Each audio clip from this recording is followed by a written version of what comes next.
Ignition sequence starts. 6, 5, 4, 3, 2, 1, 0. Liftoff. We have a liftoff.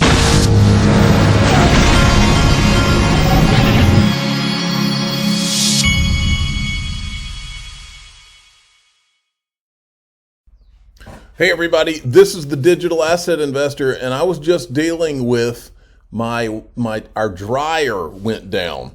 And normally when any home appliance goes down, I'm never lucky. They always end up telling me, oh, you're gonna have to replace that, and I always end up at Lowe's or somewhere. This time I got lucky. It did cost me $190, but the dryer is fixed. The guy was able to fix it. I'm gonna start here today. Link to has Ledger, these ledgers that we have digital assets on. Ledger, I didn't know it till the other day, but they have 20% of all digital assets they manage, either in their commercial side or on these things. Listen to this. Well-known venture capitalist and entrepreneur Tim Draper spoke at the Blockchain Economic Forum way back in 2018. This is a panel where Tim was on stage with Gary Gensler, our current US SEC chairman. Listen to Tim speak about the utility and freedom that the linked to portfolio company Ledger provides to owners of digital assets. And when you're finished watching, head on over to linkto.com to learn how you can invest in Ledger, the company storing more than 20% of the world's digital assets. Go buy a Ledger or one of these like USB things, plug it in, download some cryptocurrency, Bitcoin or whatever else you want to download, and then pull it off and then look at it and then look up at that big bank building with all those fancy people with their suits on that are using your money, and look back at your USB kind of ledger thing here, and then look back at that bank and realize that you are going to have complete control over your money. You can just hear the bankers panicking right now. And Gary, you can hear Gary saying, "Don't worry, bankers, I'll take care of it for you." Now, then when you watch CNBC, you know that most of it is propaganda, especially when you see some of the same people who were at ground zero of all these failures, like Luna, are still their go-to guys to tell you about crypto. Here's Mike Novogratz.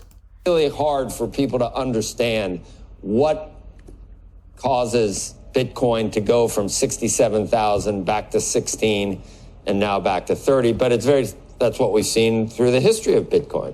Well, listen, I think going from 60 on its way down happened because Chairman Powell got really aggressive on interest rates. Right. So that made sense to me. I think the last bit, I don't know if it was 25 to 16 or 30 to 16, was this collection of frauds and risk management mistakes that our whole industry had to wash. And I think that he was somewhere close to every single one of them in terms of investment. I'm not saying he was involved in frauds or anything, but I am saying he was there. His money just happened to be right there beside most of these things. The system. And that took out lots of leverage. It took out lots of bad actors and left the market at the beginning of the year. He was a Luna guy. I think he was an FTX guy. I think it was just about every. That's the crazy part about this industry is I've watched it for years. All these people point at Ripple, like Ripple, who's being 100% transparent, and they act like they're the ones that are somehow nefarious, while they never point at Bitcoin, anonymous founder, Ethereum, disguised whales in the ICO, Consensus. Joseph Lubin said that they practice not transparency, but internal transparency, whatever that is. But they're totally legit in the eyes of these guys. Where anyone who had to sell it already sold. And so we're having a pretty constructive rally. Right, a rally on nothing.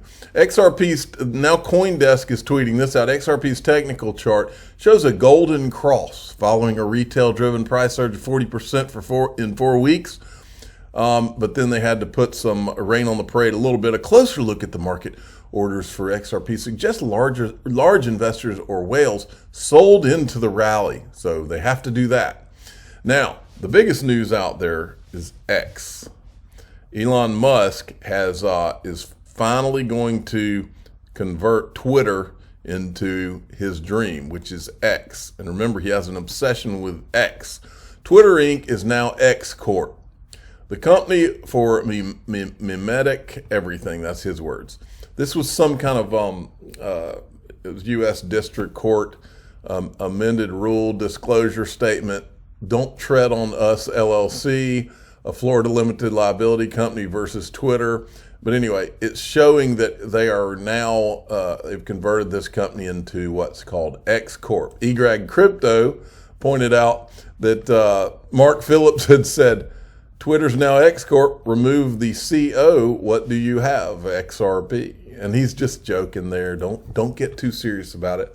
But I do want to draw, because look, I've been saying for years that, and it's just a hunch, folks, but it's a hunch backed up by showing you a lot of different things over the course of time. The fact that ex-PayPal founders have invested in both Ripple and in Stellar is not, that's proven, that's fact, okay? So that's not just me guessing. I've shown the proof. I could pull it up again.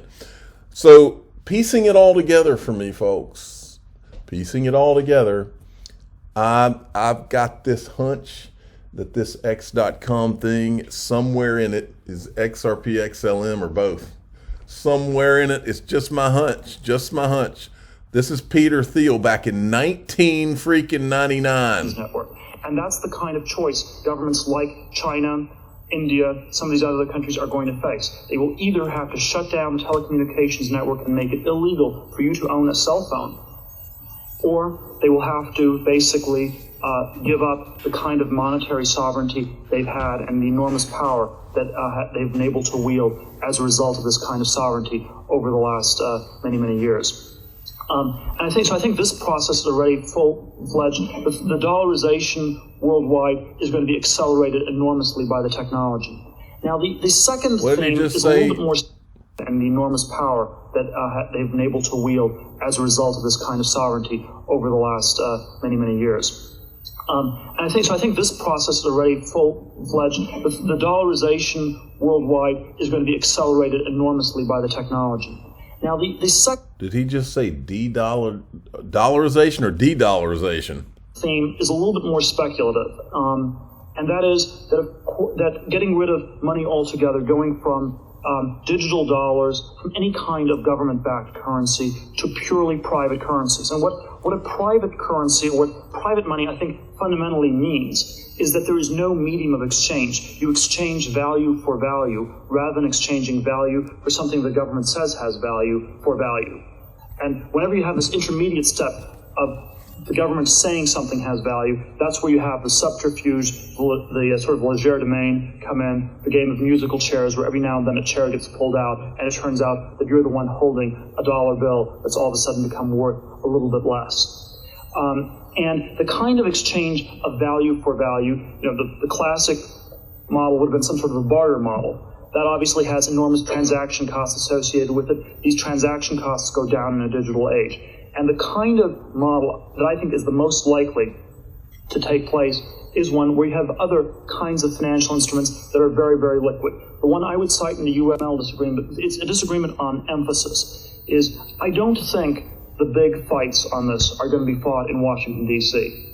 I think that, actually it's for all the reasons Richard cited. The people in D.C. are completely backwards. They don't understand any of the technology, and even to the extent they can, it can't be stopped. You cannot stop things on the level of Washington, D.C. in terms of shutting down these encryption protocols, things like... Now, it's important that you understand that in PayPal, he was one of the founders of PayPal. It was originally called X.com.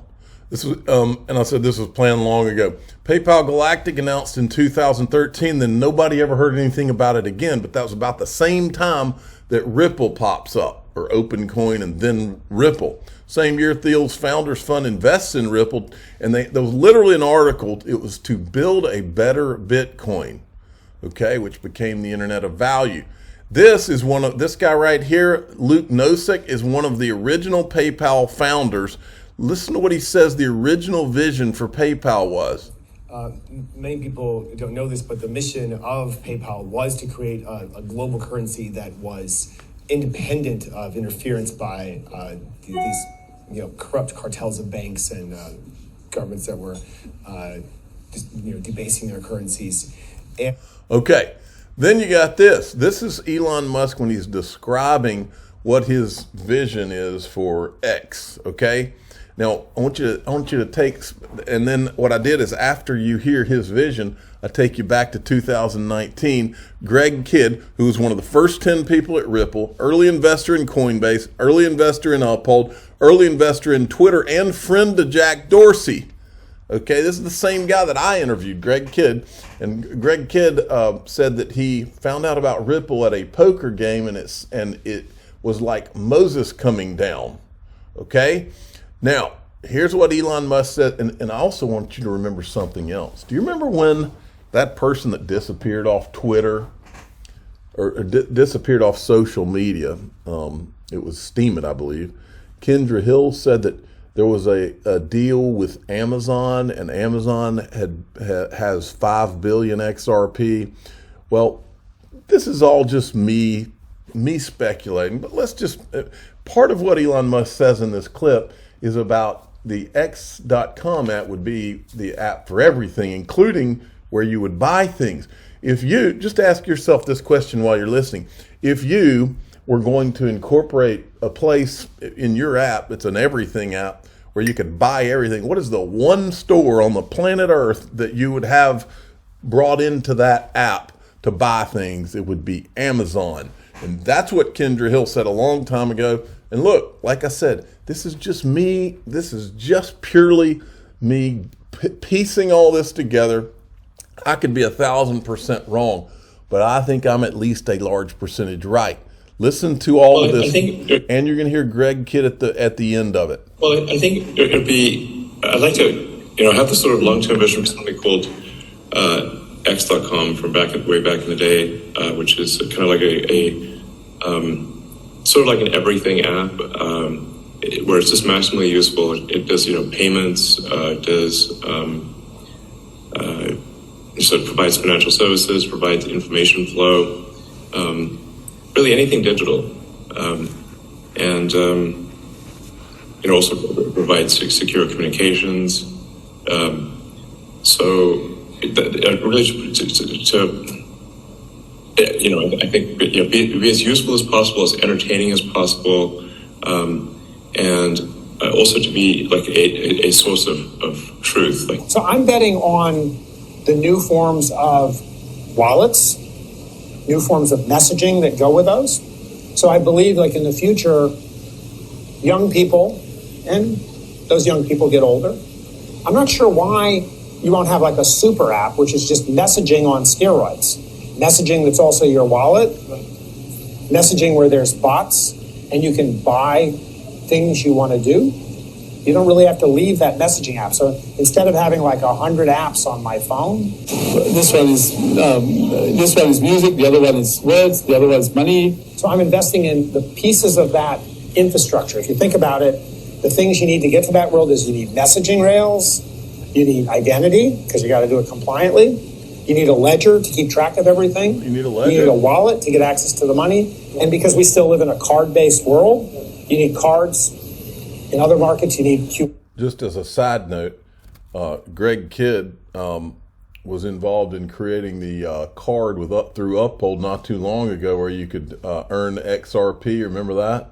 Almost like it was a test run. Code. So anybody who's building those pieces. And here's the other thing to remember.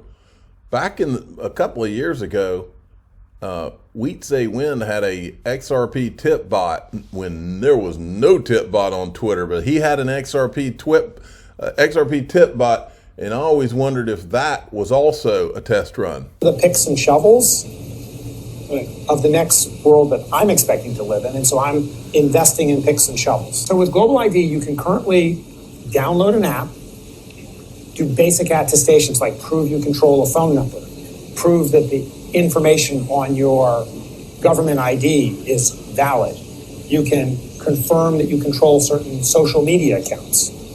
You'll soon be able to confirm that you control various bank accounts. All those attestations can be written to your name, your handle, which is globally unique, sits on a global registry. You can think about it as a white pages for everyone to see. Not the private information, but the public attestation that those private details have been verified. And so that's out there now. The next steps for that is to attach to it the messaging rails, the ledger and wallet rails, and the card rails.